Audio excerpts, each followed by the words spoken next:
कोही कोही मान्छेहरू कस्तो हुन्छन् भने उमेरले सानो भए पनि व्यवहारले धेरै ठुलो भइसकेका हुन्छन्। उनीहरूलाई धेरै कुरा थाहा हुन्छ। वेल, मैले मेरो कुरा गरिरहेको छैन, आजको हाम्रो गेस्टको कुरा गरिरहेको छु, mister Pratyush Kafle. Pratyush is a young stock trader र उसले इन्स्टिट्युसनल इन्भेस्टर्स, बिग इन्भेस्टर्सहरूसँग नजिकै बसेर काम पनि गरिसकेको छ। आजको यो पोडकास्टमा उसले आफ्नो ट्रेडिङ जर्नीको बारेमा त सेयर गर्छ नै, साथसाथै इन्डस्ट्रीको विभिन्न सिक्रेट्सहरूको बारेमा पनि बताउनेवाला छ। यसबाट चाहिँ तपाईँहरूलाई विभिन्न नयाँ आइडियाहरू मिल्न सक्छ र पक्कै पनि एउटा राम्रो कन्फिडेन्स पनि मिल्नेवाला छ। सो आरामले हेर्नु होला।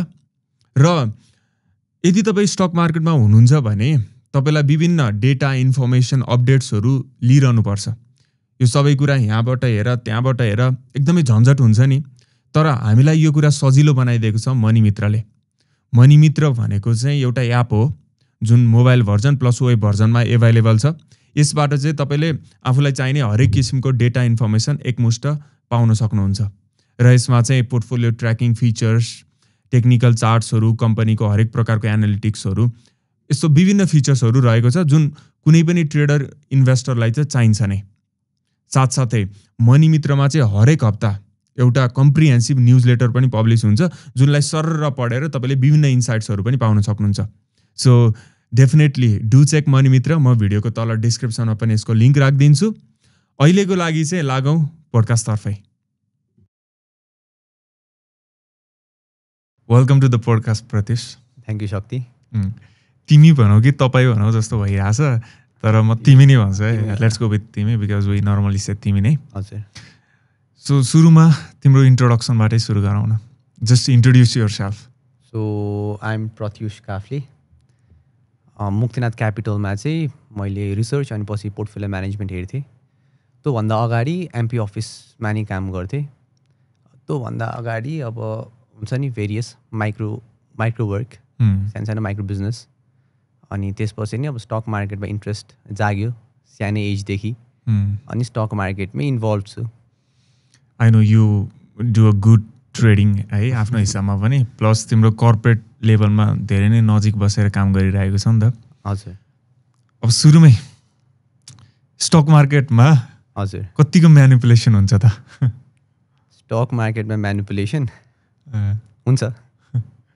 कस्तो तरिकाले हुन्छ? ओके, सो मलाई धेरै क्वेसन आउँथ्यो कि पहिला पनि, यो म्यानिपुलेटरहरूले चाहिँ फन्डामेन्टल हेर्छन् कि टेक्निकल हेर्छन् भनेर, होइन? कतिपय स्टकको प्राइस चाहिँ कसरी माथि क्या हुन्छ, न त्यसलाई फन्डामेन्टलले जस्टिफाई गर्छ न टेक्निकलले जस्टिफाई गर्छ कि।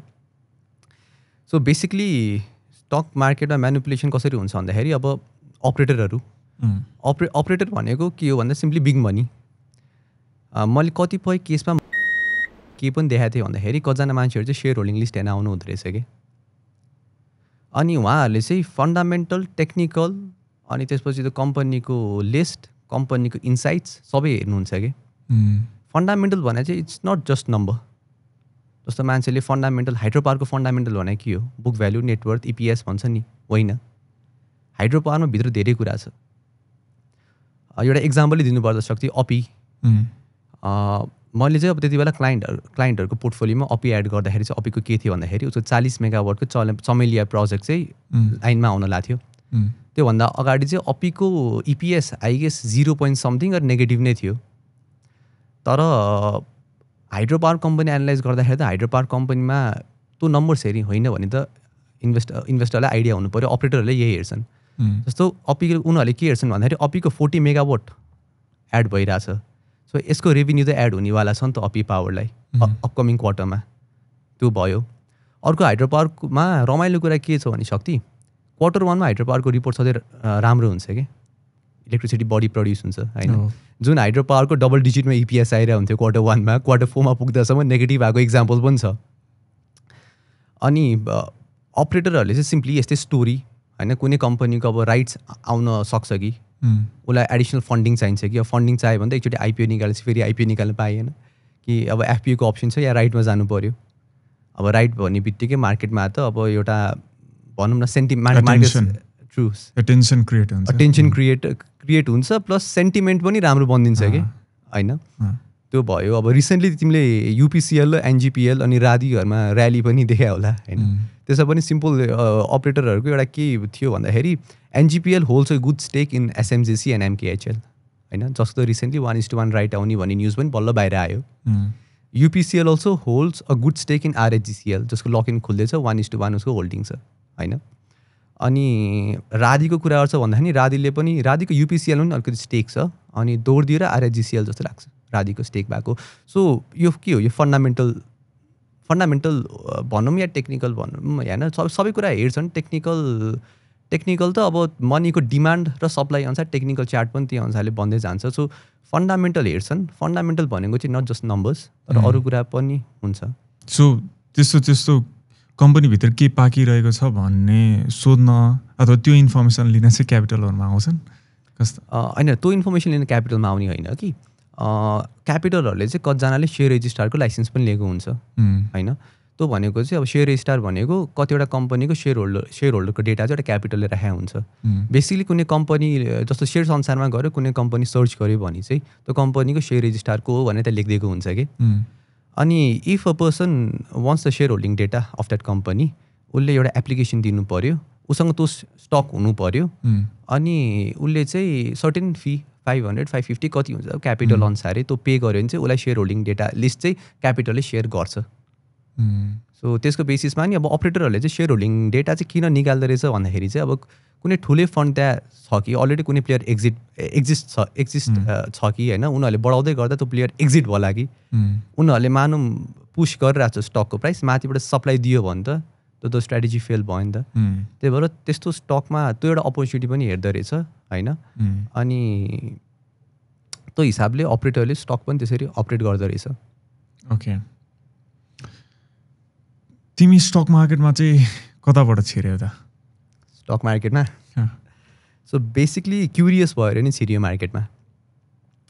अब स्कुलमा पनि आई रिमेम्बर कस्तो हुन्थ्यो भने सक्थ्यो, लाइब्रेरी पिरियड म्यान्डेटोरी थियो +2मा पनि। अनि +2 स्कुल र +2मा लाइब्रेरी पिरियडमा चाहिँ हामी के गर्थ्यौँ भने न्युज पेपर पढ्ने कि। त्यति बेला 2टा न्युज पेपर सायद अहिले पनि आउँछ होला, एउटा रेड कलरको कारोबार, ग्रिन कलरको अभियान भन्ने न्युज पेपर। त्यसमा चाहिँ मार्केटको धेरै न्युजहरू हुन्थ्यो, स्टोरीहरू हुन्थ्यो होइन। प्लस पहिला त न्युज पेपरमै मार्केट स्टकको प्राइस डेली आउँथ्यो राइट साइडमा। अनि त्यही हिसाबले इन्ट्रेस्ट पनि जाग्यो। अनि एउटा इन्सिडेन्ट चाहिँ सक्ति मैले के सेयर गर्छु भन्दाखेरि आई वाज 15 त्यो टाइममा। अनि मेरो ठ्याक्क एसई सकेपछि मेरो बुवाले चाहिँ मलाई हेल्थ क्लबमा जोइन गराइदिनु भएको थियो कि। अनि त्यहाँ चाहिँ धेरै इन्भेस्टर्स पनि हुनुहुन्थ्यो। अनि त्यति बेला एकजना इन्भेस्टरले मलाई भने याद छ कि त्यति बेला मार्केट बियरिश ट्रेन्डमा थियो। This was around 2018। अनि अब वाम गठबन्धनको सरकार भयो, अब स्टेबल गभर्मेन्ट आयो, 2/3 मेजोरिटीको गभर्मेन्ट छ, मार्केटले खोजेकै स्टेबल गभर्मेन्ट हो, अब मार्केट बढ्छ भन्नुभएको थियो कि उहाँले होइन। अनि त्यो कुरा चाहिँ मेरो अब दिमागमा प्रिन्ट भयो। अनि त्यसको 2-3 महिनासम्म नै मार्केट खस्यो। अब त्यो टाइम चाहिँ कस्तो थियो भन्दाखेरि म मार्केट हेर्थेँ, मैले ट्रेडिङ चाहिँ सुरु गरेको थिएन तर रेगुलरली म मार्केट चाहिँ हेर्थेँ, न्युज पेपरमा प्राइसहरू आउँथ्यो होइन। अनि आफ्टर 2 to 3 months उहाँले के लजिक दिनुभयो भन्दाखेरि होइन गभर्मेन्ट त बन्यो, स्टेबल गभर्मेन्ट त बन्यो, तर यो त कम्युनिस्ट गभर्मेन्ट हो नि त, they are against capital market. Market त कम्युनिस्ट गभर्मेन्टले त कसरी क्यापिटल मार्केटको फेभरमा पोलिसी ल्याउँछ, मार्केट बढ्दैन भने उहाँले लजिक दिनुभयो कि। अनि that help me a lot to understand market at an early age. भनेको मार्केटलाई ड्राइभ गर्ने अरू फ्याक्टरहरू रहेछ कि, जस्तो लिक्विडिटी एउटा भयो, डिमान्ड र सप्लाई। मोनेटरी पोलिसीले मार्केटमा आउने फन्डको डिमान्ड र सप्लाई उ गर्न सक्छ होइन। पोलिसी लेभलमा केही चेन्ज भयो भने मार्केटमा त्यही त अप्स एन्ड डाउन्स हुनसक्छ। तर कोही मान्छे अपोइन्ट हुने बित्तिकै या कोही मान्छे आउने बित्तिकै चाहिँ मार्केटलाई खासै ठुलो मुभ आउँदैन भन्ने चाहिँ मलाई त्यति बेला नि त्यो इन्सिडेन्टले मैले ट्रिगर गरेँ कि। 1 वर्ष अगाडि नै अब के फाइनेन्स मिनिस्टर पुन आएपछि समथिङ पुन मार्केट 3200 सुन भनेर न्युज आउँथ्यो नि होइन। अनि रिसेन्टली पनि अब गभर्नर नियुक्ति हुने बित्तिकै जुन र्याली थियो नि, I booked a good profit के त्यो स्विङमा। त्यसपछि मार्केट 15 मिनटपछि मजाले खस्यो। सो त्यसरी नै मार्केटमा लाग्यो। अब प्राइमरी मार्केटमा 2019मा अब डिम्याटहरू खोलेर सुरु गर्यो, अनि सेकेन्डरी मार्केट पनि बिस्तारै सुरु भयो। अनि अहिले चाहिँ म युथहरूलाई चाहिँ युथ भनौँ या जुन इन्भेस्टर्स भनौँ, उनीहरूलाई मार्केटमा आउन धेरै सजिलो छ कि। फ्यु इयर्स ब्याक त गाह्रो थियो कि शक्ति। पहिला त ब्रोकरको फोनै उठ्दैन थियो होइन। ब्रोकरलाई मेसेज गऱ्यो भने 2-3 घन्टापछि मेसेजको रिप्लाई आउँथ्यो होइन। त्यति बेला कोभिडको टाइममा त्यो फर्म प्रिन्ट गरेर भरेर स्क्यान गरेर ब्रोकरलाई पठाएपछि अनि टिएमएस खोल्थ्यो। अनि आई रिमेम्बर मैले एकचोटि RRHP किन्न लाएको थिएँ कि त्योभन्दा अगाडि चाहिँ म ब्रोकरलाई फोन गरेर बाई अर्डर मात्रै दिन्थेँ, मैले टिएमएस खोलेर सेल गरेको थिएन।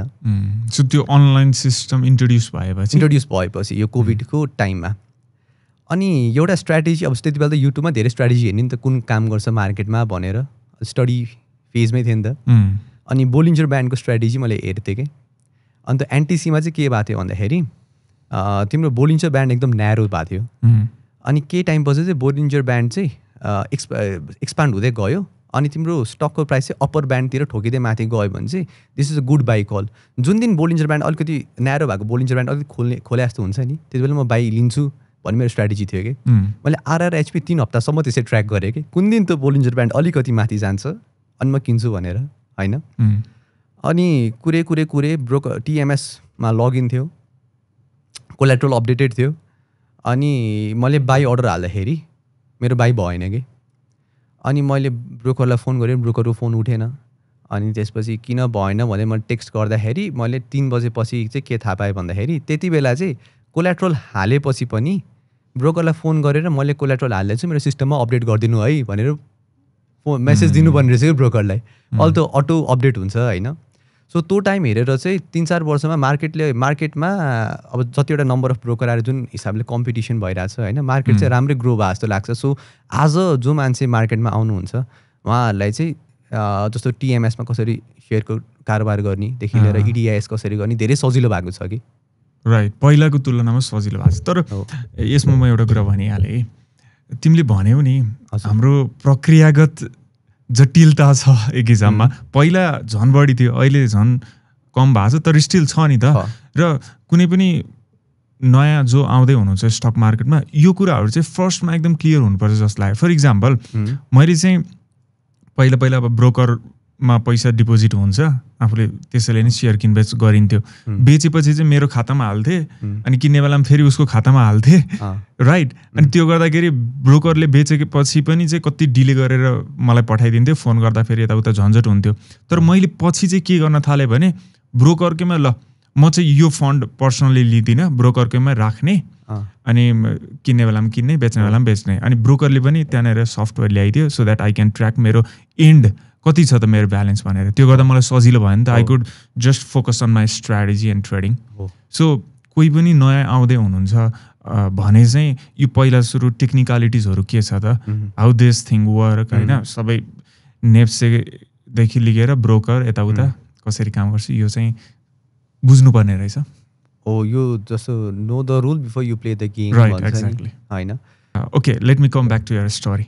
सो तिमी मार्केटमा लाग्यो, हजुर। अनि त्यसपछि मार्केटमा तिमीले अरू जब पनि गर्थ्यौ होइन? त्यति बेला जबहरू गर्थ्यौ? स्टक मार्केट रिलेटेड मैले वर्क चाहिँ मुक्तिनाथ क्यापिटलमा मात्रै गरे हो। त्यो बाहेक कोभिड टाइममा चाहिँ म र मेरो साथीले चाहिँ पेज खोलेको थियो कि टेलिग्राम, इन्स्टाग्राममा होइन। त्यसमा चाहिँ हामीले मार्केट एनालिसिसहरू पोस्ट गर्थ्यो।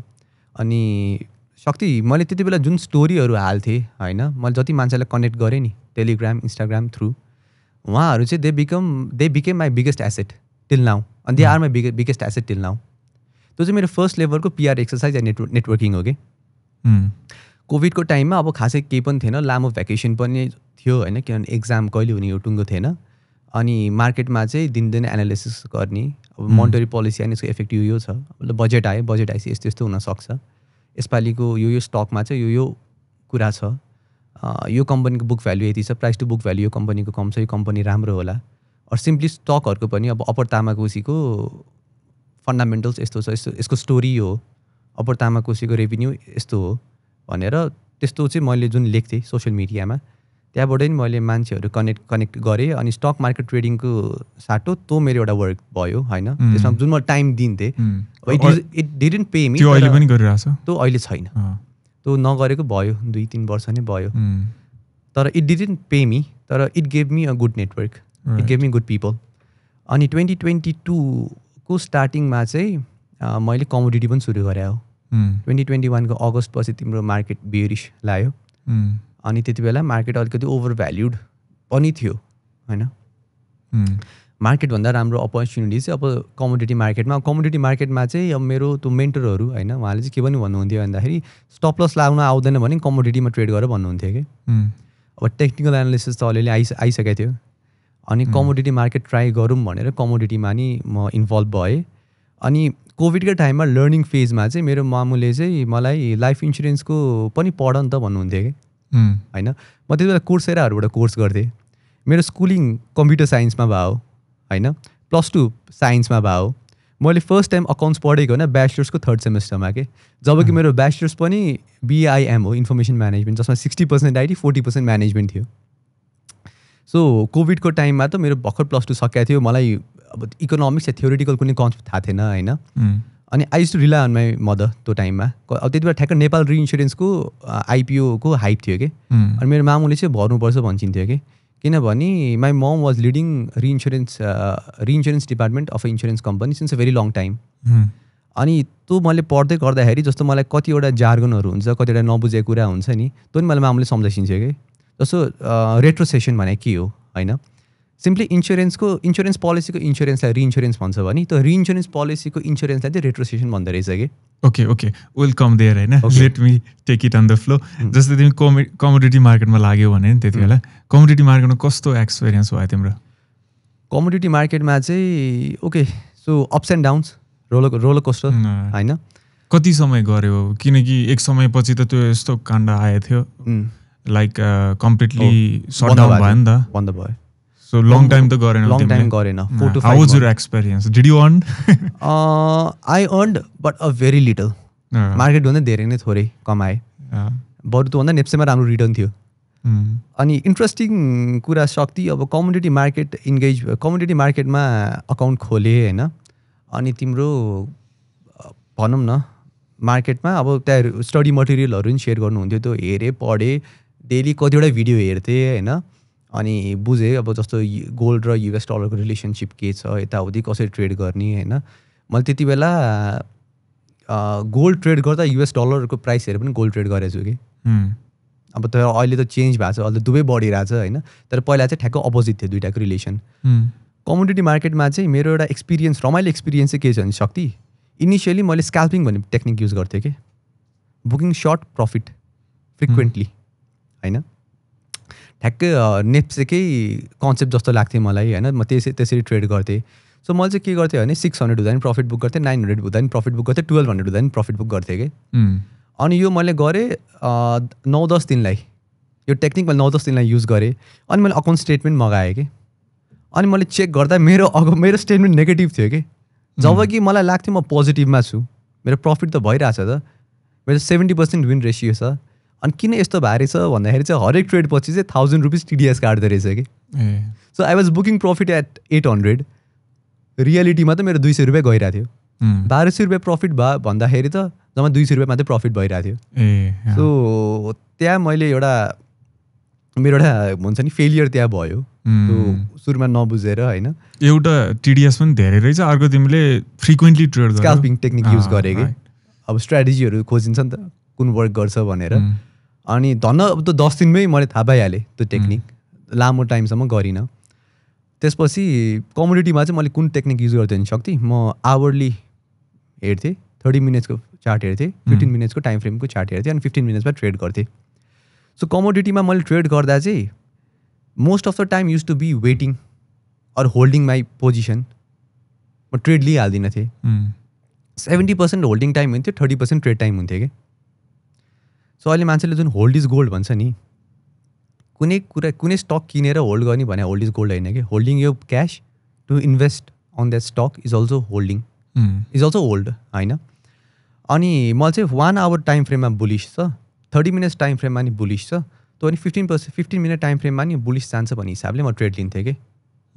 त्यो होइन अब चाहिँ सपोर्टमा आयो भन्दा तल आउँदैन भने नेप्सेको हिसाबले होइन कि। जुन लङ्गर टाइम फ्रेमलाई चाहिँ सानो पारेर सर्ट टाइम फ्रेममा चाहिँ ट्रेड गरेर it give me a good result. Momentum हेरिकन हायर मोमेन्टम लोअर हो टाइम फ्रेममा चाहिँ इन्ट्री लिने। अनि कमोडिटी मैले किन छोडेँ भन्दा नि शक्ति 2023 3को 10को टाइम जस्तो लाग्छ मलाई होइन, इफ आई एम नट रङ। तिम्रो कतिपय स्टक चाहिँ एकदम अन्डर भ्याल्युड भइसकेको थियो कि, अनि हामी कोभिडको रिकभरी र्यालीमा पनि थियौँ। त्यति बेला मेरो लाइफ इन्सुरेन्स पोलिसी थियो होइन। अब मैले लाइफ इन्सुरेन्सको धेरै कुरा थाहा पाइसकेको थिएँ, अनि त्यसमा चाहिँ मैले पाएको रिटर्न भनेको 68 per 1000 जस्तो लाग्छ मलाई। 68 per 1000 लाइफ इन्सुरेन्समा चाहिँ 68 बोनस भने 68 per 1000 6.8 होइन। अनि मलाई चाहिँ यो रिटर्न खासै चित्त बुझेन कि। अब मैले घरमा कुरा गरेँ, अब मलाई के गर्नुपर्छ थाहा थियो, पहिला एजेन्टको ट्रेनिङ ल्या भएर म लाइफ इन्सुरेन्स एजेन्टको मैले ट्रेनिङ लिइसक्थेँ होइन। तर I am among the very few जसले अहिलेसम्म एउटा पनि लाइफ इन्सुरेन्स पोलिसी बेचे छैन कि, not even my own or my family member. एउटा पनि लाइफ इन्सुरेन्स पोलिसी आजसम्म मैले कसैको पनि गरेको छैन कि। मान्छे त कमाउन एजेन्ट ट्रेनिङ लिन्छ, कमाउन एजेन्ट लिन्छ नि त। मेरो फोकस एजेन्ट ट्रेनिङ लिए पनि नगर्ने धेरै हुन्छ, धेरै हुँदो रहेछ, बट स्टिल गर्छु भन्ने चाहिँ हुन्छ एजेन्ट ट्रेनिङ लिँदासम्म चाहिँ। तर त्यो ट्रेनिङले मैले कमाएँ कि, पोलिसी सेल गरेँ नगरिकन, स्टक किनेर पनि होइन। खास कसरी ओके मैले भर्खर भने नि त्यो रिटर्नको कुरा, मैले रिटर्न चित्त बुझेन।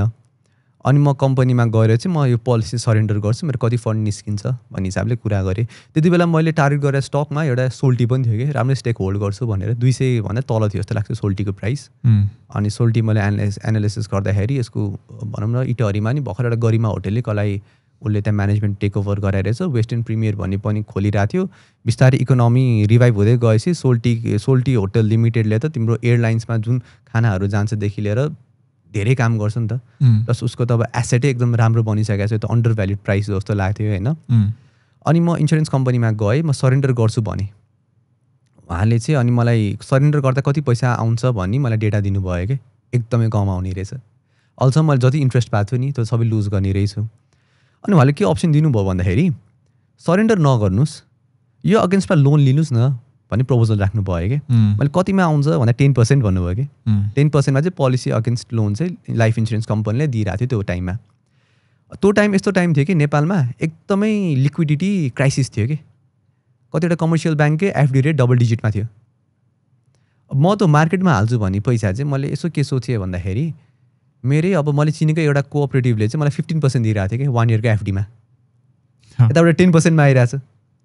अनि मैले चाहिँ मार्केट भन्दा पनि त्यो फन्डलाई चाहिँ लगेर एफडीमा राखेर 2 दिन काम गरेर चाहिँ त्यो नलेजले, सायद मैले त्यो लाइफ इन्सुरेन्स एजेन्टको ट्रेनिङ नलिएको भए न मलाई आइडिया हुन्थ्यो होइन, त्यो केही थाहा हुन्न थियो होला। त्यो 2 दिनको कामले गर्दा I earn a good amount of money कि, त्यो इन्ट्रेस्टको डिफ्रेन्सले मात्र। राइट। तर अहिले यो टेक्निक काम गर्दैन, अहिले त गर्दैन, तर लोनै सिङ्गल डिजिटमा आइसक्यो। इन्ट्रेस्टिङ। अनि तिमीले अघि त्यो एमपी अफिसको कुरा गरेको थियो नि, how was your experience? So basically event organise गर्ने, टाउन हल गर्ने, राउन्ड टेबल टक गर्ने होइन, त्यस्तो इभेन्टहरू गर्ने भनेर एमपी अफिस अफ काठमाडौँ 4 त्यति बेला बोलाउनु भएको थियो। त्यति बेला हामीले सकेसम्म डेमोक्रेसी भने के हो, किन पोलिटिक्स चाहिन्छ त्यस्तो कुरामा फोकस गऱ्यौँ। हामीले इभेन्टहरू पनि गऱ्यौँ, टाउन हलहरू होइन। तर हाम्रो इभेन्टको फिडब्याक चाहिँ के आयो भने शक्ति सोचे अनुसार गेस्ट आउनु भएन कि।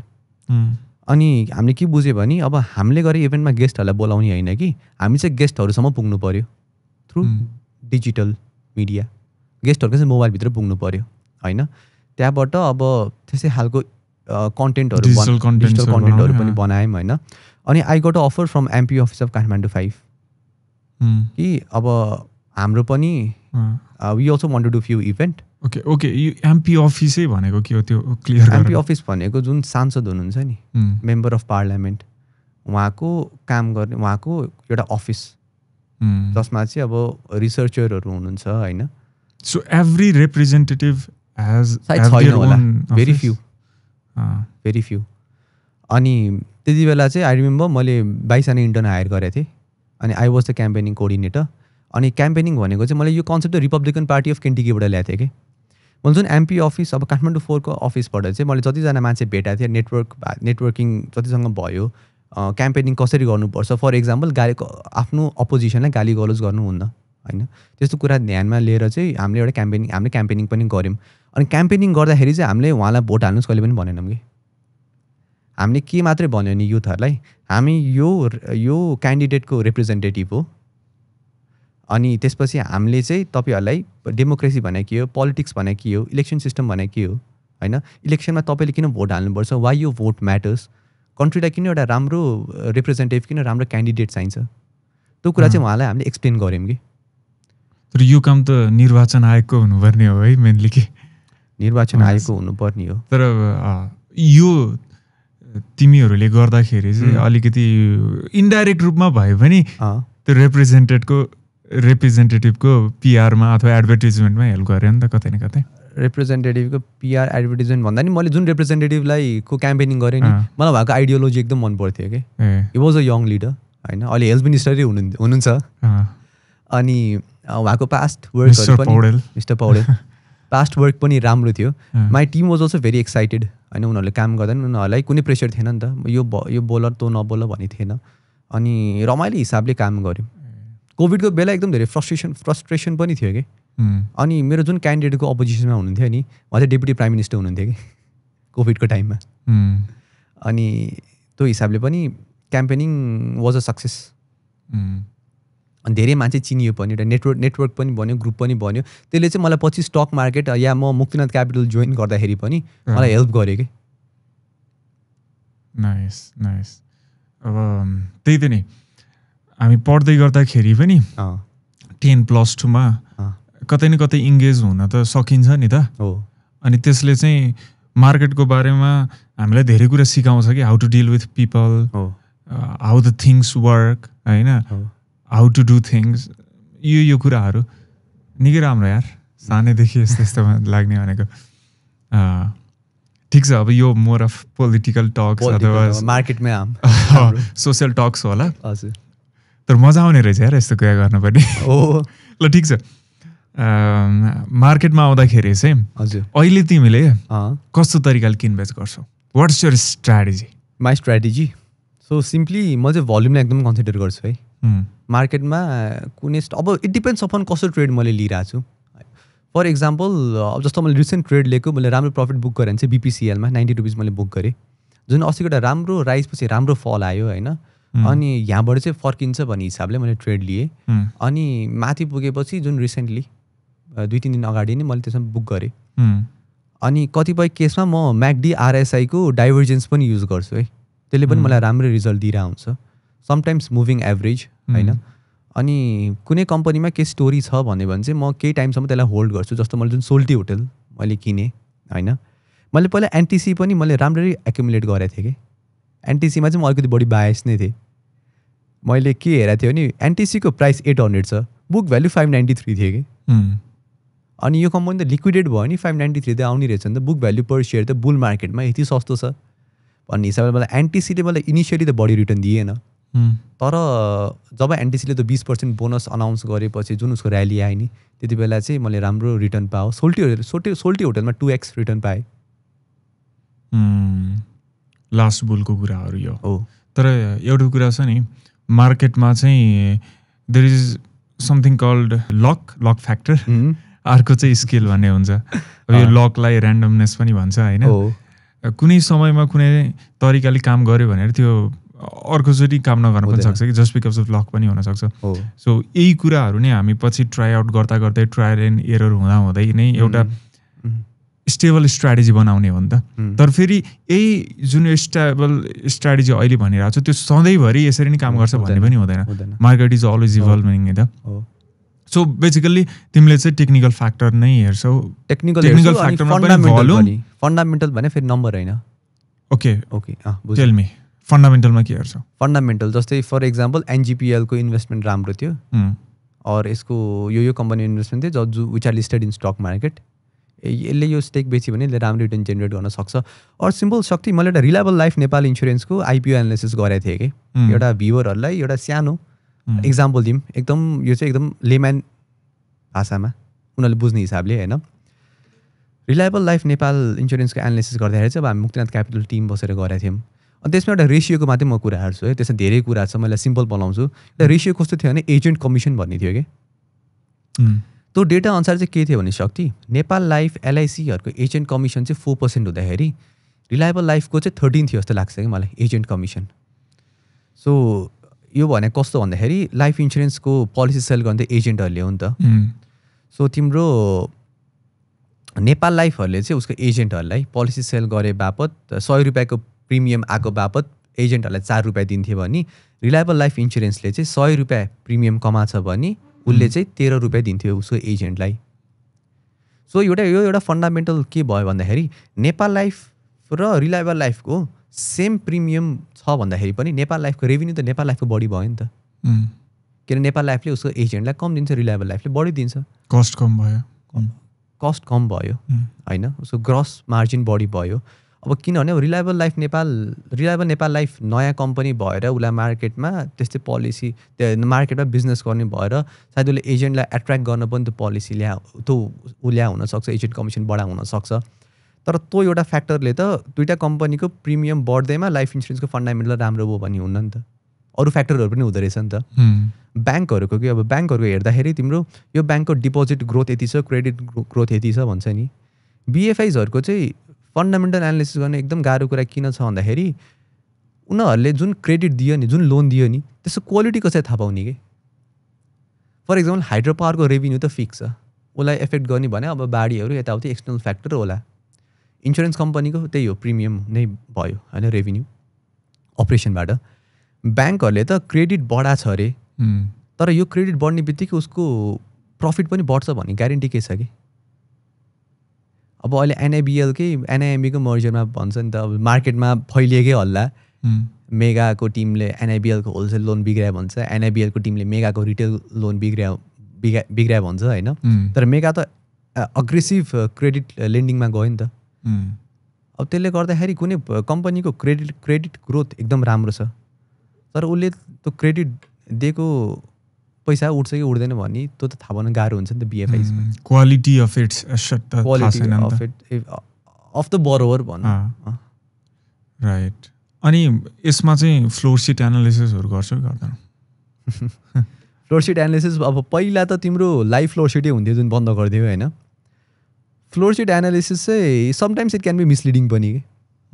फर इक्जाम्पल अब एउटा ब्रोकर हेऱ्यो होइन, ब्रोकरमा चाहिँ धेरै क्लाइन्टहरू हुन्छ नि।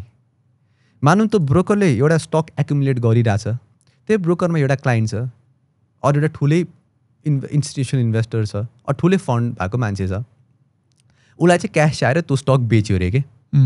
फ्लोर सिटमा त के देखियो, ब्रोकरले बाई पनि गराएछ, ब्रोकरले सेल पनि गराएछ, नेट होल्डिङ थोरै छ, अरू कहिलेकाहीँ इभन नेगेटिभ छ।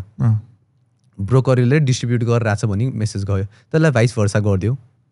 ब्रोकरले कुनै डिस्ट्रिब्युट गरेर होला, ब्रोकरमा अरू थुप्रो क्लाइन्ट छ, कुनै क्लाइन्टले त्यो किनि पनि रह होला कि होइन। त्यो against the theory or against our analysis त गयो नि त।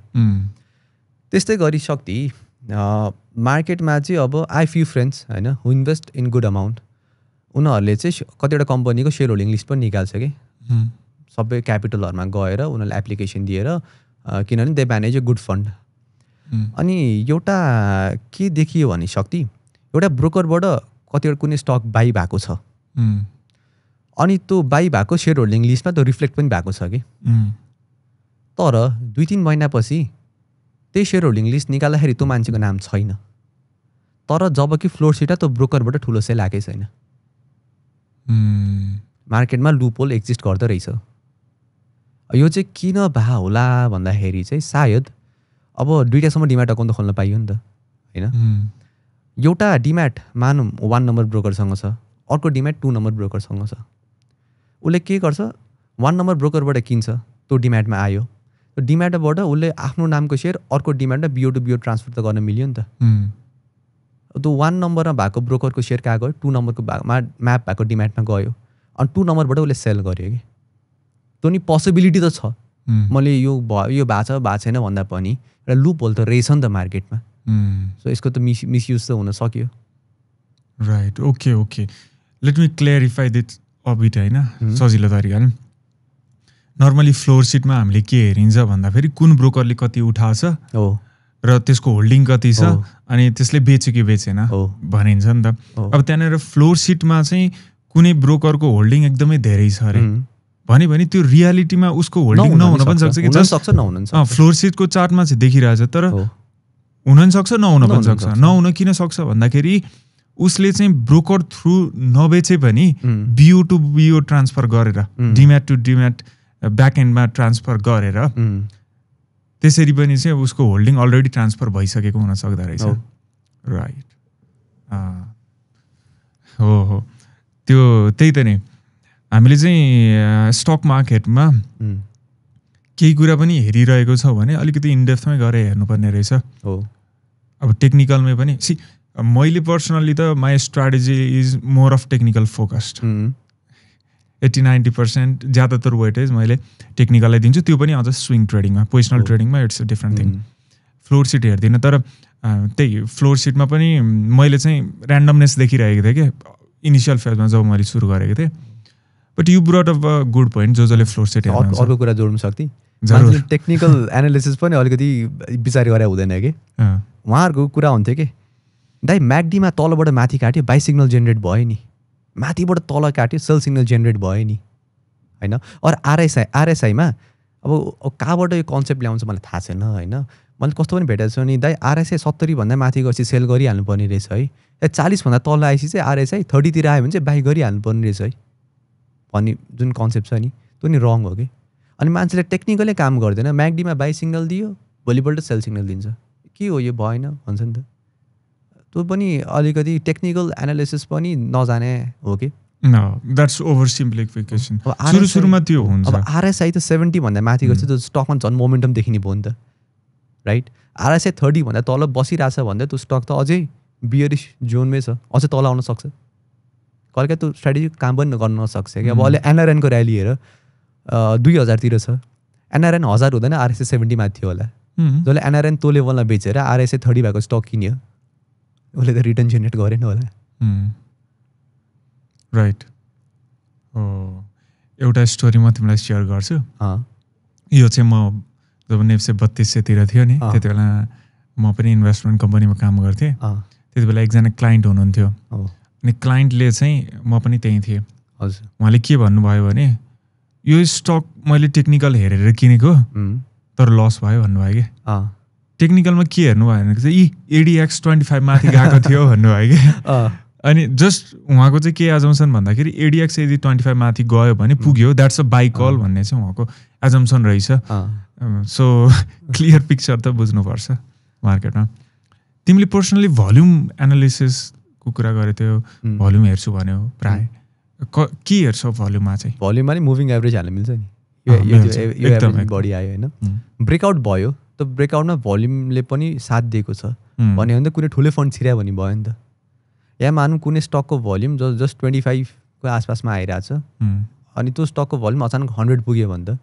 ओके ठुलै केही न केही बाई भए मार्केटमा अब यसमा मोमेन्टम आउन सक्छ किनभने ठुलै फन्ड छिर्यो जस्तो हुन्छ नि त अहिले पनि एउटा के छ नि शक्ति नेपाल स्टक एक्सचेन्ज.com मा गएर हेऱ्यो भने चाहिँ मार्केट क्लोज भएपछि चाहिँ त्यो कसरी कारोबार भइरहेछ एउटा हरेक इच एन्ड एभ्री त्यो स्टकको नाम हाल्यो भने एभ्री ट्रान्ज्याक्सन कति युनिट भयो त देखिन्छ कि त्यो हेरेर पनि इन्स्टिट्युसनले बेचे इन्स्टिट्युसनले किने हो कि रिटेलरले किने हो कि कुन हिसाबले किने हो त्यो पनि एनालाइज गर्न चाहिँ सकिन्छ कि अब यसमा अलिकति बढी प्र्याक्टिस चाहिन्छ त्यो होइन त्यो पनि सकिन्छ सो भोल्युमले साथ दिएको छ भने अहिले पनि हेर न म्याक्सिमम् टर्नओभर जुन कम्पनीको टर्नओभर बढी छ त्यो कम्पनी नै टप गेनरमा नि त्यही कम्पनीहरू भइरहेको हुन्छ नि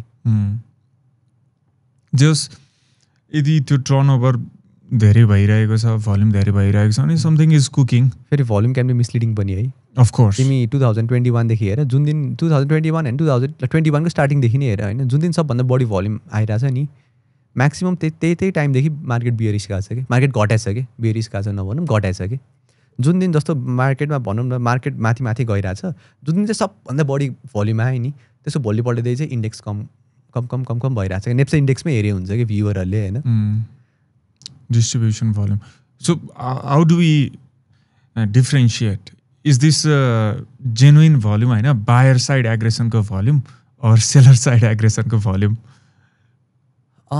ओके सो ल मानौ म तिमीलाई अझै सजिलो बनाइदिन्छु मानौ त्यहाँनिर ब्रेकआउट भयो ब्रेकआउटमा भोल्युम पनि आइरहेछ अब त्यो चान्सेस त हुन्छ माथि पनि जान सक्छ अथवा 2-3 दिन झुलेर फेरि तलतिर आउने रहेछ द्याट्स त्यो टोपी लगाएको so how do you differentiate okay so breakout भयो भल्युम ब्रेकआउट भएपछि ब्रेकआउट भएपछि एकचोटि फेरि सपोर्टमा आइ नै हाल्छ resistance becomes a support after breakout retest होइन रिटेस्ट हुन्छ अनि त्यसपछि एउटा ऱ्याली जान्छ भन्ने चाहिँ त्यो कन्फर्मेसन कल भयो त्यसपछि ट्रेड होल्ड गर्न सकियो नभए त हामीले पनि स्टप लस लाउनै पर्छ त्यसको सल्युसन स्टप लस हो प्र्याक्टिस अनि स्टप लस एकदम सो स्टप लस एकदमै स्ट्रिक्टली लगाउँछ कि के छ तिम्रो पर्सनली स्टक हेरी स्ट्रिक्ट त एकदम स्ट्रिक्ट छ मलाई एचपिपिएलमा 2चोटि स्टप लस ल्याएर एकचोटि प्रफिट बुक गरेको रिसेन्टली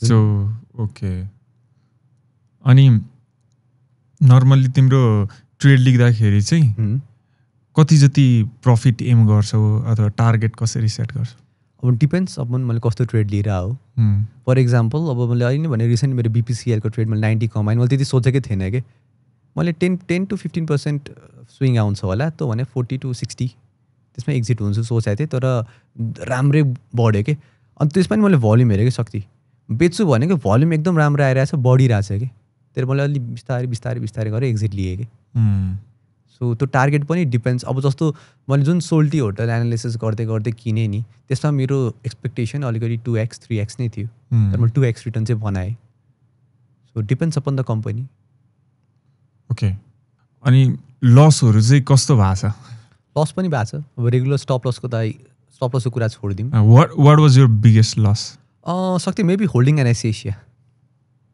के भएको थियो त्यसो अब एनआइसी एसियाको कुरा गर्छु भन्दाखेरि चाहिँ अब एउटा मैले मेरो एउटा लेसन पनि हो कि एउटै कुरा चाहिँ एउटा कम्पनीको लागि बिगेस्ट एसेट पनि हुनसक्छ त्यही कुरा चाहिँ may not work for company after certain time for example NIC एसियाले जुन हिसाबले ब्रान्च खोल्दै लयो नि त्यो एनआइसी एसियाले त्यही अनुसारले बिजनेस बढायो कि मैले पछि पनि डिम्याट नम्बर अफ डिम्याट हेर्दाखेरि चाहिँ एनआइसी एसिया क्यापिटलको सबभन्दा माथि थियो कि अब नम्बर अफ डिम्याटलाई ब्याङ्कसँग चाहिँ मैले कसरी जोडेँ भन्दाखेरि त्यही कमर्सियल ब्याङ्कमै अकाउन्ट खोल्दा डिम्याट पनि खोलिदिने हो नि त एनआइसी एसिया ब्रान्चमा त मलाई जहाँसम्म लाग्छ एनआइसी एसिया नम्बर 1 मै होला त्यो हिसाबले मैले एनआइसी एसिया होल्ड गरेँ तर it didn't give me a good return मैले त 400 आसपासमा सबै एक्जिटै गरेर बस्छ एनआइसी एसिया एकदम धेरै होल्ड गरेर एउटा अपर्च्युनिटी कस्ट पनि गयो अनि अलिकति लस पनि बुक गरेँ अलिकति होइन राम्रै लस बुक गरेँ अब आजको दिनमा नम्बर अफ ब्रान्चेस भनेको चाहिँ एनआइसी एसियालाई हेडेक हो कि किनभने जतिवटा धेरै ब्रान्चेस भयो त्यति कस्टिङ पनि बढ्दै गयो लस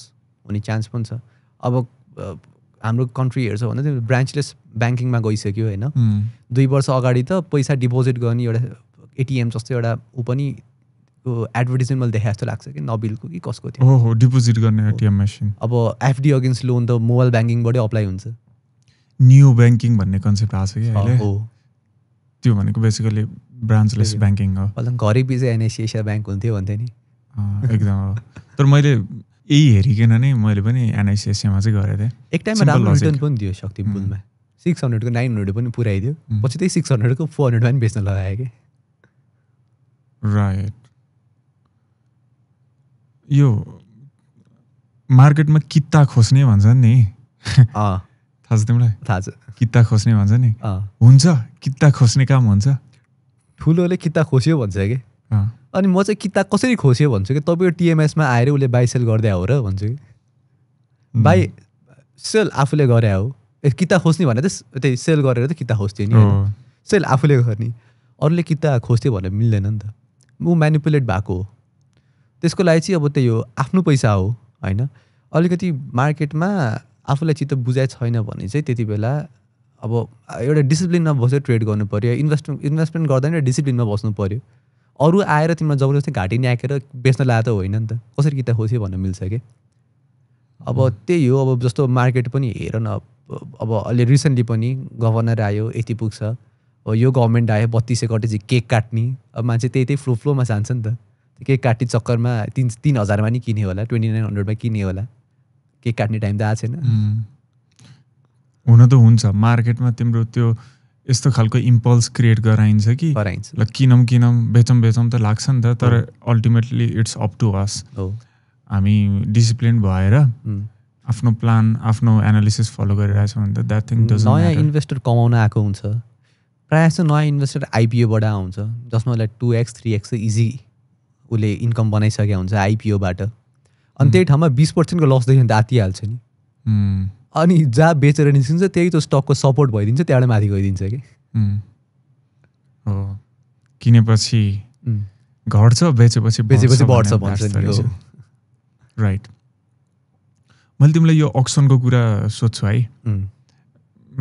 मुक्तिनाथ क्यापिटलमा अक्सन भने कि मुक्तिनाथ क्यापिटलमै हुन्थ्यो कि प्राय होइन त्यही भएर पनि मैले सोध्न लागेँ यो अक्सन पहिलो कुरा यो अनलाइन किन नगरेको अनलाइन गर्न मिल्नु पर्ने हो अब सायद इन्फ्रास्ट्रक्चरले सपोर्ट गर्दैन कि टेक्नोलोजीले सपोर्ट गर्दैन कि होइन कस्तो टेक्नोलोजी आइसक्यो यो अक्सन भनेको त इन्टरनेटमा बिडिङ गर्ने त्यसपछि इबेमा गर्न मिल्छ बाहिर त देन वाइ नट हियर कि यस्तो प्रक्रियागत झन्झट हुन्छ नि मैले पनि भर्थेँ मैले अक्सन आयो कि भर्थेँ भिडियोमा पनि भनिरहेको हुन्थेँ तर at one time I stopped त्यो अक्सन भर्न कि किनभने अब लाइन बस्छ भर त्यसपछि 1 महिनासम्म होल्ड हुन्छ रिजल्ट आएपछि अर्को 1 महिना लाग्छ डिमार्टमा आउन एकदम झ्याउ भयो नि त त्यही भएर साथै अक्सनमा एउटा मेन इस्यु चाहिँ अनलाइन भयो भने अब त्यसलाई रिजल्भ गर्न सकिन्छ र ठुलो इस्यु चाहिँ सेक्युरिटी र डेटा लिकको हुन्छ कि अक्सनमा त त्यही हो कट अफ प्राइस कति आएको छ त्यही हिसाबले सबैलाई अलर्ट हुने हो नि त यो डेटा लिक भयो भने त कुनै विनिङ पार्टीलाई त यो प्राइसमा कट अफ आउँछ नि उसले त्यसको एडभान्टेज लिन सक्छ नि त होइन त्यो यसमा चाहिँ ध्यान दिनुपर्छ तर हो अक्सन अनलाइन भयो भने चाहिँ एकदम राम्रो पार्टिसिपेसन चाहिँ बढ्छ कि अक्सनको चाहिँ अब सिम्पल तिमीलाई प्रोसेस बुझाउनु पर्दाखेरि अब कतिजनाले नबुझायो होला यो कुरा होइन जुन कम्पनीले अब जस्तो राइट सेयर ल्यायो होइन सबै त राइट सेयर अलर्ट भएन भने चाहिँ उसले त बाँकी किताहरू चाहिँ अक्सनमा बेच्ने गर्छ अनि अक्सन राइट सेयर म्यानेजर र अक्सन म्यानेजर फरक पनि हुनसक्छ प्रायः जस्तो एउटै मर्चेन्ट ब्याङ्क हुन्छ होइन अनि अक्सनमा जति प्रिमियम आयो नि त्यो फेरि कम्पनीको रेभेन्यू पनि हो फर इक्जाम्पल अप्पर तामाकोसीको 145 कि 150 के आसपासमा आयो नि उसले जुन 40-50 रुपिस बढी पायो नि त्यो उसको रेभेन्यू पनि हो अक्सन अनलाइन भयो भने चाहिँ मान्छे चाहिँ नम्बर अफ पार्टिसिपेन्ट्स एकदम बढ्छ एकदम धेरैले बढ्छ यसलाई कसरी कम्पेयर गर भन्दाखेरि आजको दिनमा आइपिओ अक्सन जसरी भर्नु पर्या भए नम्बर अफ इन्भेस्टर कतिवटा हुन्थ्यो होला र आइपिओ गर्ने सम लाक्स अनि अक्सन चाहिँ प्रायः जस्तो इन्स्टिट्युसनहरूले किन भर्छ थाहा छ तिमीलाई कस्ट बस्ने भयो है कस्ट बस्ने हो एउटा एक त तिम्रो जस्तो ठुलो क्वान्टिटी 10 करोड 15 करोड किन्नु पऱ्यो नि त ब्रोकर कमिसन पनि बढ्यो अनि त्यही हो अर्को तिम्रो प्राइस पनि बच्यो कि प्राइस फुस्केन कि सायद अगाडि स्टार्टिङमा हामीले कुरा नि गरेको थियौँ यदि उनीहरूले राइट प्राइसमा भर्न सक्यो भने राइट अल्टिमेटली त त्यही हो सो अक्सनमा चाहिँ फाइदा लिनको लागि त्यस्तो केही सेक्रेटहरू हुन्छ भन्न खोजेको नर्मल मान्छेलाई भर्ने बेलामा चाहिँ यो स्ट्राटेजी अप्नायो भने चाहिँ there is a higher chance you can profit from auction भन्ने नर्मली के हुन्छ म भनिदिन्छु नर्मली के हुन्छ भने जति चाहिँ त्यसको एलटिपी छ नि लास्ट डेमा भर्न मिल्ने लास्ट डेमा जति एलटिपी छ त्यसको 14-15% हाराहारीमा कट अफ आउँदो रहेछ कि नर्मल्ली हो सो तिमीलाई चाहिँ यो बाहेक केही त्यस्तो छ भने चाहिँ त्यस्तो छैन अब अक्सनमा त्यही हो अब अक्सन त सिल्ड हुन्छ कसैलाई थाहा हुँदैन त्यो एउटा के लाल छापी के हुन्छ त्यसलाई त्यो क्यान्डलले त्यो लाल छापी होइन त्यो ऊ गरेर सबमिट गरे हुन्छ अब अक्सन म्यानेजरलाई पनि थाहा हुँदैन किनभने अब अक्सन म्यानेजरलाई थाहा हुने भनेको चाहिँ अब कनेक्ट आइपिएस छ भने उनीहरूको डेटामा चाहिँ कति अमाउन्ट डिपोजिट भयो हेर्न चाहिँ पाइन्छ तर कतिजनाले चेकबाट भरे हुन्छ चेकमा कति अमाउन्ट चाहिँ थाहा हुँदैन होइन अनि अक्सन त्यस्तो प्राइस थाहा पाउनु त छैन होला थाहा भए त धेरै मै बेनिफिट लिन्थेँ होला नि तर छैन मुक्तिनाथ क्यापिटलले कतिवटा अक्सन निकालेकोमा मलाई परे छैन तिमीले through out your journey Nepal share मार्केटमा गरेको एउटा एकदम ठुलो गल्ती चाहिँ के होला ट्रेड गर्दाखेरि कि कस्तो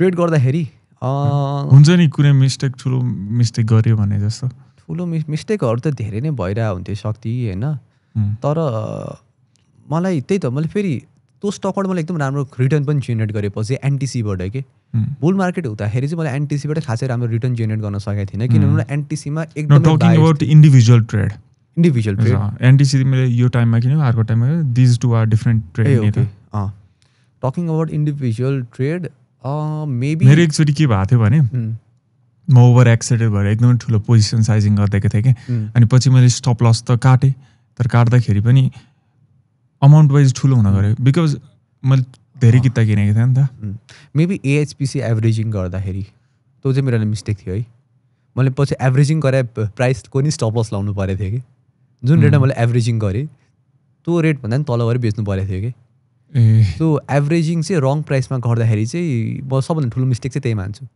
कुन त्यो बियर मार्केटमा थियो कि कसो बियर मार्केटमै थियो बियर मार्केट भन्दा नि बियर मार्केटमै थियो तर बुलको स्विङ आउने त्यो टाइममा थियो किन बेच्यौ तिमीले यो प्राइस चाहिँ यो अझै घट्छ मार्केट अलिकति बियरिस नै छ इन्ट्रेस्ट रेट एकदम हाई छ यसमा अझै पनि सप्लाई नै बढी छ डिमान्डभन्दा पनि यो रेटमा म एक्जिट गरेँ भने म योभन्दा तल मैले पाउँछु भन्ने एक्सपेक्टेसनले प्लस पछि त एएचपिसीको राइट पनि आइरहेको थियो अहिले अक्सन राइट पछि त अक्सन पनि आउँछ किन सबै राइट सेल त हुँदैन अक्सनमा त अब प्रायः जस्तो त्यो प्राइसभन्दा नि सस्तोमा पाउने हुन्थ्यो नि त मेरो प्रेडिक्सन के थियो भन्दाखेरि उसको राइट आउँदाखेरि पनि धेरै तल आइसक्छ उसको प्राइस त्योभन्दा तल मैले अक्सनमा पार्न सक्छु भन्ने हिसाबले मैले बेचेँ हो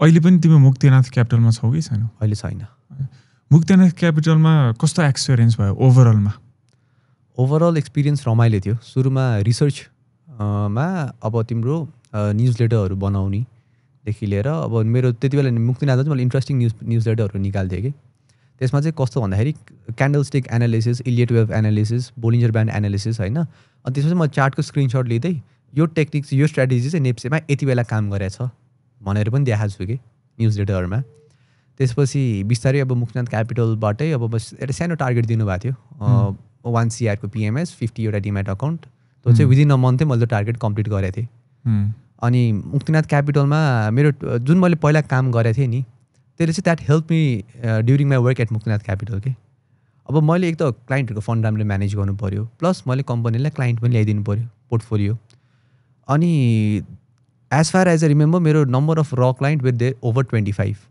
र क्लाइन्ट भने कस्तो भनिसक्ति जस्तो कुनै पनि फन्ड म्यानेजरमा कस्तो क्लाइन्टको चाहिँ धेरै पोर्टफोलियो हुन्छ भन्दाखेरि we are already a part of the company promoter होस् या मुक्तिनाथ विकास ब्याङ्कसँग एसोसिएटेड होस् या मुक्तिनाथ कुनै सब्सिडारीसँग एसोसिएटेड होस् मसँग यस्तो क्लाइन्ट थियो कि were not a part of Muktinath तर उहाँको फन्ड चाहिँ म मुक्तिनाथ क्यापिटलबाट म्यानेज गर्थेँ अनि their AUM was over 10 CR अब यसमा चाहिँ मेरो पहिला टेलिग्राम च्यानलमा म जोडेको मान्छेहरूको पोर्टफोलियो मेरो साथीको पेरेन्ट्सको पोर्टफोलियो मेरो मम्मीको साथीहरू मेरो कलेजको टिचरको नि पोर्टफोलियो मैले मुक्तिनाथ क्यापिटलमा म्यानेज गरेको छु कि अनि त्यस्तो नम्बर अफ र क्लाइन्टहरू चाहिँ धेरै छ त्यो अनि अहिलेसम्म त मलाई एउटा लक इन चाहिँ के छ भन्दाखेरि मुक्तिनाथमा अलरेडी त्यो कम्पनीको पार्ट भयो भने त मलाई अलिकति सजिलो भयो ह्यान्डओभर दिन पनि तर उहाँको त मैले एउटा रेस्पोन्सिबिलिटी त उठाएको छु नि त तपाईँको फन्ड म हेरिदिन्थेँ भनेर मैले ह्यान्डओभर त गरेर गएँ तर पनि त्यही एउटा मलाई त्यो पुरानो जति काम गर्दै गयो जे कुरा सिकियो होइन त्यो चाहिँ मलाई पछि गएर एसेट हुँदै गयो कि सो त्यही हामीले सकेसम्म इन्स्टिट्युसनल इन्भेस्टिङमै फोकस गर्थ्यौँ मुक्तिनाथ क्यापिटलमा हुँदाखेरि होइन अब तिमीले कसरी हाउ डु यु पिक स्टक्स भन्ने पनि कुरा गरेको थियो नि अघि मुक्तिनाथ क्यापिटलमा नि क्लाइन्टहरूको फन्ड म्यानेज गर्दाखेरि मेरो सुरुको चाहिँ मेरो अप्रोच के थियो भने सक्ति त्यो टाइममा यो 2023 को कुरा हो त्यो टाइममा चाहिँ म अलिकति ब्याङ्किङ स्टकहरू म एक्जिट गरेको थिएँ त्यति बेला क्लाइन्टहरूको ब्याङ्किङ स्टक एक्जिट गरेर चाहिँ अपी भयो NGPL भयो अनि अर्को HRL त्यो स्टकहरू पनि हालिदिन्थेँ कि किन आई वाज प्रिटी स्योर कि ब्याङ्क चाहिँ अहिले तुरुन्त ब्याङ्कको चाहिँ रिकभरी आउँदैन ब्याङ्कको चाहिँ ऱ्याली अलि सुरु हुँदैन किनभने ब्याङ्कको NPL आर टु हाई कतिवटा ब्याङ्कको त अलमोस्ट 5 टच गरिसकेको थियो कमर्सियल ब्याङ्कको अनि ब्याङ्कहरूले चाहिँ यो टाइममा बिजनेस ग्रोथ भन्दा पनि रिकभरीमा फोकस गर्छ कि सो ब्यालेन्स सिट चाहिँ तुरुन्त उनीहरूको राम्रो आइहाल्ने भन्ने एक्सपेक्टेसन थिएन कि सो मैले क्लाइन्टहरूको ब्याङ्किङ एक्जिट गरेँ मैले जस्तै उनीहरूको पोर्टफोलियो डाइभर्सिफाई गरेँ नि त्यो हिसाबले नि एउटा राम्रो रिटर्न दियो अनि डाइभर्सिफाई पनि मान्छेहरूले एउटा कुरा बुझाइ हुँदैन कि कतिवटा मान्छेले मैले डाइभर्सिफाई गराएँ भन्ने भन्छन् नि म त तिमीले डाइभर्सिफाई होइन डाइभर्सिफाई गरे भन्छु कि आई हेभ सिन पिपल होइन जसको पोर्टफोलियोमा 21-22 स्टक छ कि अनि के गरायो भन्दाखेरि मैले डाइभर्सिफाई गरेँ दाइ भन्छ कि अनि भाइ तिमीले डाइभर्सिफाई गरे होइन तिमी कन्फ्युज छौ भने कि तेरो सबै पोर्टफोलियोमा सबै स्टक हालेछौ कमर्सियल ब्याङ्क 3टा छ डेभलपमेन्ट ब्याङ्क 4टा छ एउटा कन्सन्ट्रेटेड पोर्टफोलियो राख्ने हो नि त डाइभर्सिफिकेसन भनेको सबै भयभरो स्टक ल्याएर पोर्टफोलियोमा हालिदिनु त होइन नि त त्यो भन्दा कन्फ्युज भएको, त्यो रिसर्च गर्न नजाने हो, यसमा राम्रो कुन छ त्यो नथाहा भएको हो नि त। अनि त्यही हो शक्ति। अरू त्यही हो, अब फ्रेन्ड्स एन्ड फ्यामिलीज भयो मुक्तिनाथमा मैले फन्ड म्यानेज गर्ने होइन। अनि मामुको साथीहरू मेरो पहिला इन्स्टाग्रामको बाट चिनेको, एमपी अफिसकोबाट चिनेको, अनि मेरो कलेजको टिचरहरू उहाँहरूकै फन्ड म्यानेज गर्थे। वारन बफेटले भन्नुहुन्छ नि, diversify is only required when you don't know what you are doing. तिमी चाहिँ कतिको कन्सन्ट्रेटेड बेट्सहरू लिन्छौ? पोर्टफोलियो कन्सन्ट्रेटेडै हुन्छ। अब अन्टिल एन्ड अनलेस कुनै स्टक, अब जस्तो मैले मेरो पोर्टफोलियोमा 10वटा स्टक राख्छु या 5वटा स्टक राख्छु भने मैले विचार गरेँ होइन, त्यो स्टकमा आइएम प्रिटी कन्फिडेन्ट। तर अब ट्रेडिङ पोर्टफोलियो बाहेक पनि कुनै स्टक चाहिँ 6 to 8 मन्थमा अरू 1 इयरमा चाहिँ यसको यहाँबाट रेभेन्यू आउनेवाला छ, यसको या यसले एडिसनल फन्डिङ उठाउन सक्छ मार्केटबाट भने त्यस्तो स्टक पनि किनेर चाहिँ राखिरहेको हुन्छु। तर मेरो पोर्टफोलियो साइज अनुसार कुनै पनि स्टकमा 5% भन्दा कम ऊ चाहिँ छैन। अब ट्रेडिङ पोर्टफोलियो बाहेक यो चाहिँ मैले कुरा गरेँ 5% भन्दा कम वेटेज भएको चाहिँ छैन। ओके, मान्छे टिचरको पनि फन्ड म्यानेज गर्थ्यो नि त्यो तिमीले ब्याचलर्समा के पढेको अरे? Information management. यतातिर 60% आइटी 40% म्यानेजमेन्ट। म्यानेजमेन्टमा यो कुराहरू पनि हुन्थ्यो, टेक्निकल, फन्डामेन्टल, फाइनेन्सियल? त्यस्तो हुँदैन थियो शक्ति। बिजनेस फाइनेन्स भने 6M थियो। 6M त कस्तो हुन्थ्यो शक्ति, अब सरले फर्स्टै के पढाउनु भएको थियो कि, त्यसमा मैले कोका कोलाको एउटा के स्टडी दिनुभएको थियो। म त अब क्यापिटलमा काम गरिसकेको थिएँ, कोर्सहरू पढिसकेको थिएँ होइन। अनि मैले त्यो सरलाई कोका कोलामा यो कुरा चाहिँ हाल्नुहोस् भनेको थिएँ कि। अनि त्यति बेला हाम्रो कोर्समा चाहिँ त्यो प्रिफरेन्स सेयरको नि कुरा थियो कि। यसो एक्जाम्पल छ सर नेपालमा एभरेस्ट ब्याङ्क छ भने एउटा सरबाट इमेज चाहिँ के बनाएको थियो भन्दाखेरि ओके यो स्टुडेन्टलाई चाहिँ थाहा रहेछ भन्ने हिसाबले त्यो इमेज बनाएको थियो कि। अनि मैले सरलाई के भनेको थिएँ नि, मलाई सबै आउँछ, म नपढिकन दिन सक्छु एक्जाम, म लास्ट बेन्चमा बस्छु, कसैलाई पनि हल्ला गर्दिनँ, म मेरै कन्टेन्टहरू मेरै कुरा म आफ्नै हिसाबले पढ्छु, म एक्जाममा राम्रो गर्छु, ढुक्क हुनुहोस् भनेको थिएँ कि। सो क्लासमा बसेर पनि म लास्ट बेन्चमा बसेर त्यति बेला मलाई याद छ अन्सु इन्भेस्टदेखि लिएर होइन, मेरो एकजना अफिसकै मेन्टरले मलाई एउटा सिएफएको त्यो कन्टेन्टहरू सेयर गर्नुभएको थियो, त्यो पढ्थेँ, मार्केट एनालिसिस गर्थेँ, मार्केट हेर्थेँ, न्युजहरू पढ्थेँ, त्यो गर्थेँ क्लासमा पनि। अनि इन्ट्रेस्टिङ थिङ शक्ति, 5th सेमेस्टर पछि 5th सेमेस्टरदेखि 7th सेमेस्टरसम्म for 3 semester I bunked my class for to go to the office. भनेको बङ्क भने फेरि होल डे बङ्क होइन कि, 9 बजेपछि म क्लासै बस्दिनँ थिएँ कि। हाम्रो क्लास 11 अनि समटाइम्स 12:40सम्म हुन्थ्यो, म चाहिँ 9 बजेपछि I used to go to the office. अनि त्यो फेरि कति बेला भयो भन्दाखेरि जब कि वेन 4th सेमेस्टरमा चाहिँ आई रिसिभ एकाडेमिक स्कलरसिप कलेजबाट, 2जनाले पाएको थियौँ हामी 20% स्कलरसिप। अनि 1st सेम र 3rd सेममा I was the college topper पनि। अनि जसरी टियुबाट मैले 50% स्कलरसिप पाएको थिएँ। अनि एकाडेमिक स्कलरसिप पाएको छ, अनि मैले त्यसको अर्को सेममा मैले भाइस प्रिन्सिपललाई गएर चाहिँ I am not at all excited to learn this होइन, मलाई चित्त बुझेन पढेको कलेजमा। किनभने हामीले के गर्छौँ भन्दाखेरि इन्टरनेटमा जे कन्टेन्ट छ त्यही PDF डाउनलोड गरेर क्लासमा त्यही पढाउनु त हो नि, त्यो त म घरमै पढिहाल्छु नि भन्थेँ कि। अनि मैले कहिले नि त्यो पढिनँ। अनि म क्लास त अटेन्ड गर्दिनँ थिएँ, क्लासमा नोट लेख्दिनँ थिएँ, तर एक्जामको टाइममा चाहिँ my friends use to ask me my note कि, किनभने म चाहिँ सर्टकट नोट्स भन्ने बनाउँथेँ कि। मेरो एउटा सब्जेक्टको नोट 25 पेजभन्दा बढी हुँदैन थियो कि। मैले के गर्थेँ भने पास्ट क्वेसन प्रिन्ट गर्थेँ, सिलेबस प्रिन्ट गर्थेँ, अनि म्यापिङ गर्थेँ, अनि त्यही कुरामा चाहिँ पढ्थेँ कि। एक्जाममा राम्रो मार्क्स ल्याउन पढ्नुपर्छ भन्छ नि, पढ्नु पर्दैन कि, लेख्न जान्नुपर्छ कि।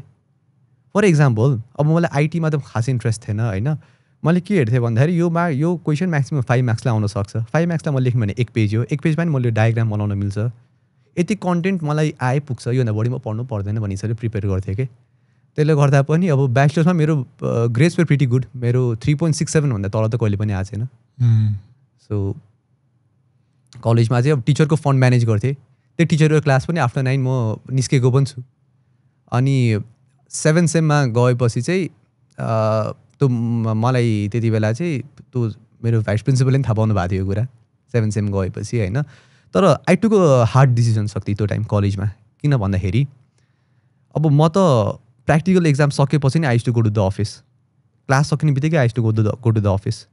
बेलुका घर जाँदाखेरि अब साथीहरूको स्टोरी हेर्दाखेरि उनीहरू त कलेज सकाएपछि त हुन्छ नि ह्याङआउट गर्न गइरहेको हुन्छ, चिया पसलमा गइरहेको हुन्छ, रमाइलो गरेर हुन्छ। म अफिसमा काम गरेर हुन्थेँ कि होइन।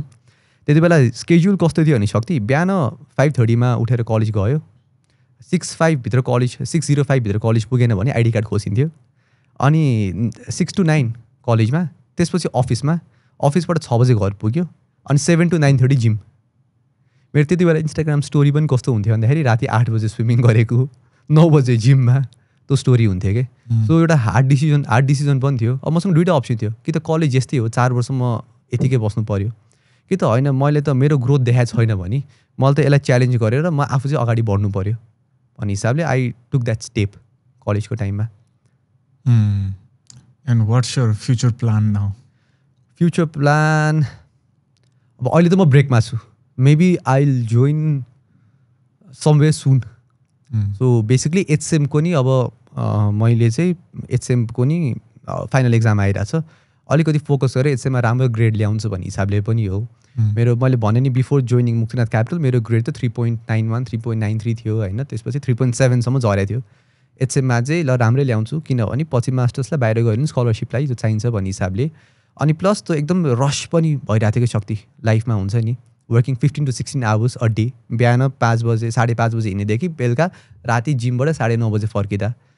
अनि अरू कुरा पनि कतिवटा कुरा गर्न भ्याएको थिएन कि जुन मलाई गर्न मन थियो।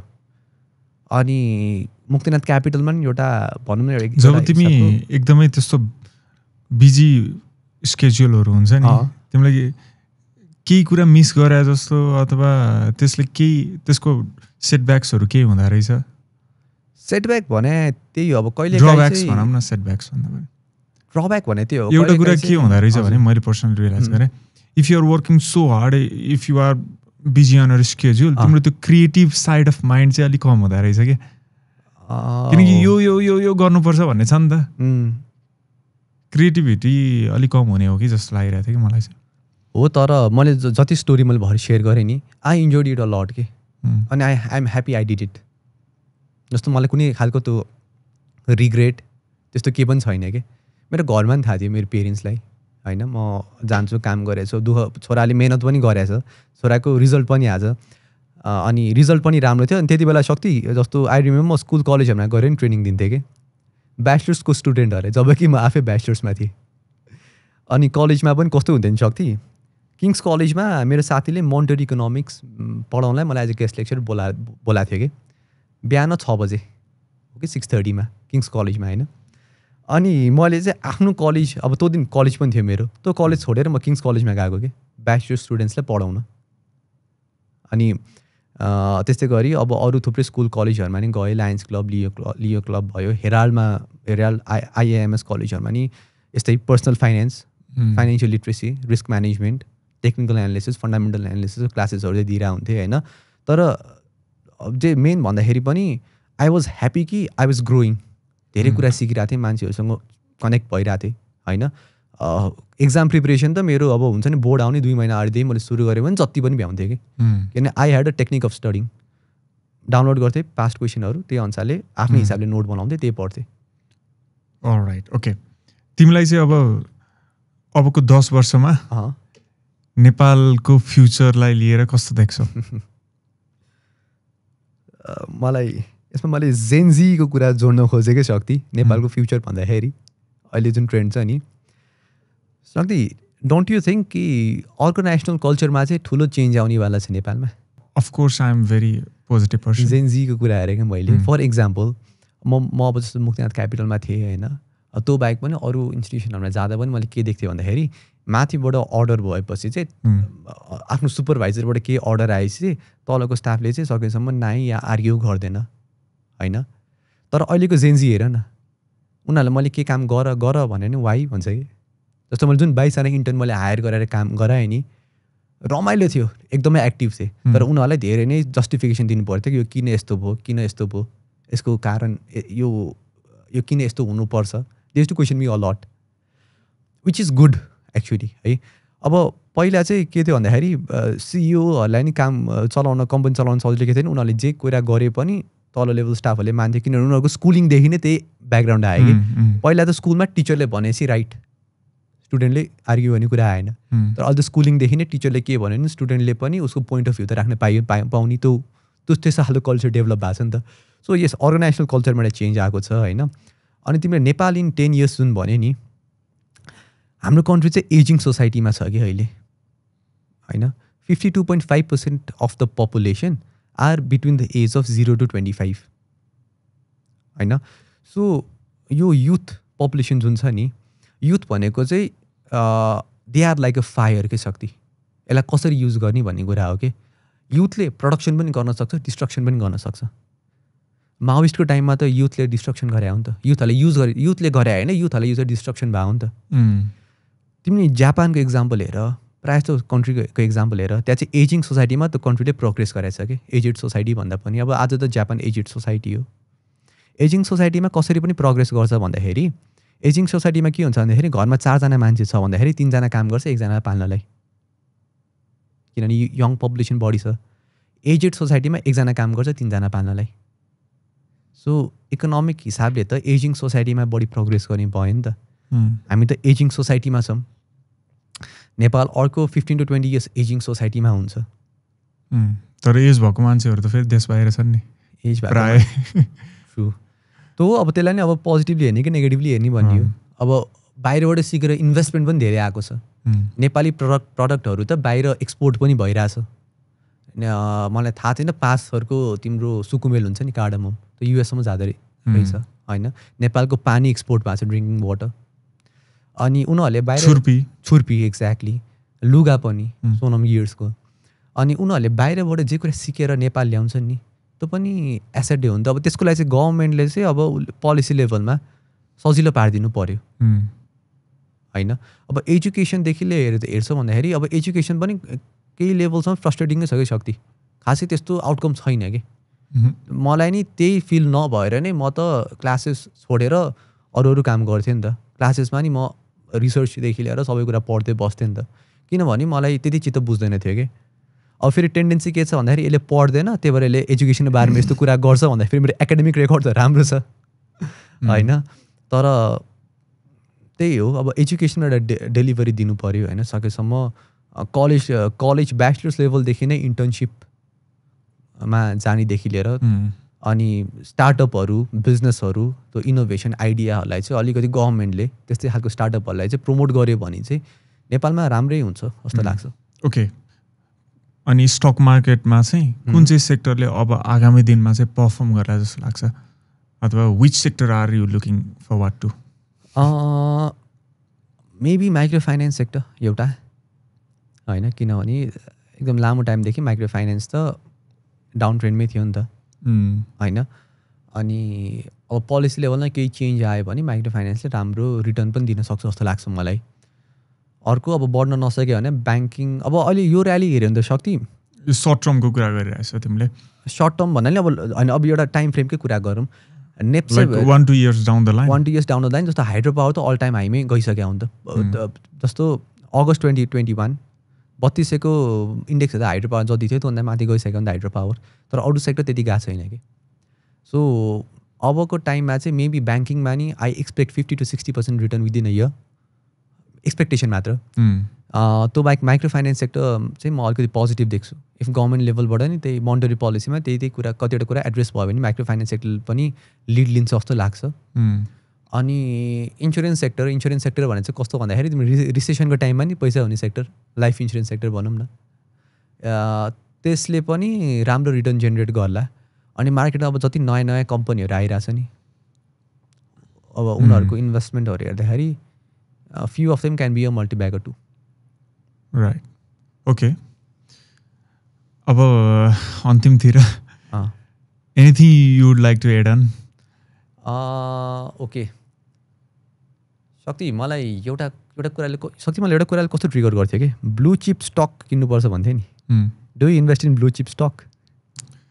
मलाई थाहा छैन यार कुन ब्लू चिप हो ब्लू चिप होइन, किनभने हिजो ब्लू चिप भएको कम्पनीहरू आज नहुनसक्छ। तर एउटा कुरा चाहिँ के हो भने जुन कम्पनीको स्टेबल बिजनेस मोडल छ, जुन कम्पनीको क्यास फ्लो ल्याउने एउटा राम्रो एडभान्टेज छ होइन, बिजनेस मोडहरू छ, त्यस्तो कम्पनी चाहिँ आई प्रिफर यो मलाई मुक्तिनाथ क्यापिटलमा एउटा इन्टरनेट सोधेको थियो कि अनि मैले उसलाई के आन्सर दिएको थियो भने I invest in growth stock भनेको थिएँ कि ब्लु चिप स्टकले मलाई जुन डेटा दियो नि ब्लु चिप स्टक भनेको चाहिँ मान्छेले के बुझ्छ भने कन्सटेन्ट डिभिडेन्ड भएको यो चाहिँ सेफ स्टक हो भन्ने बुझ्छन् कि जुन चाहिँ होइन investment is not risk free म ब्लु चिप स्टकमा होइन म ग्रोथ स्टकमा इन्भेस्ट गर्छु किनभने भनिसक्थेँ अब एउटा सिम्पल एक्जाम्पल चाहिँ भर्खर हामीले माइक्रो फाइनेन्सको कुरा गऱ्यौँ forward micro finance was considered as blue chip stock है मार्केट 3200 पछि जब मार्केट घट्यो नि बियर ट्रेन्डमा बिफोर त्यो माइक्रो फाइनेन्स जुन क्याप ल्याइदियो नि त्योभन्दा अगाडि पनि फरवर्ड माइक्रो फाइनेन्सको प्राइस चाहिँ 2200 भन्दा तल कहिले पनि आएन कि बियरिस मार्केटमा आए पनि तर जब यो पोलिसी इन्ट्रोड्युस भयो नि त्यसपछि फरवर्ड माइक्रो फाइनेन्सको स्टक फेल बाई 50% तल आयो अब जसले 2000मा फरवर्ड माइक्रो फाइनेन्स किनेर यो ब्लु चिप भनेर राखिरहेछ नि त आजसम्म उसको त 50% लसमा छ पोर्टफोलियो जब कि त्यो टाइममा ब्लु चिप स्टक भनेर चिनिन्थ्यो फरवर्ड माइक्रो फाइनेन्सलाई कतिवटा ब्याङ्कलाई चिनिन्थ्यो तर ब्याङ्कको एनपिएलहरू बढेको कारणले they are not giving a good return अहिले सो ब्लु चिप स्टक चाहिँ अलिकति मिसलिडिङ पनि हुनसक्छ जस्तो लाग्छ once blue chip is not always blue chip ल यसैको साथ thank you so much Pratyush मैले चाहिँ तिमीमा त्यो प्यासन छ नि एकदमै दामी प्यासन देख्छु क्या अनि त्यसपछि you have knowledge over so many things नि त मजा आयो कुरा गर्न तिमीलाई चाहिँ कस्तो मलाई त रमाइलो लाग्यो सो मेरो लाइफकै फर्स्ट पडकास्ट हो है यो चाहिँ रमाइलो हुँदो रहेछ first podcast from share Darbar so so thank you once again है त see you soon thank you शक्ति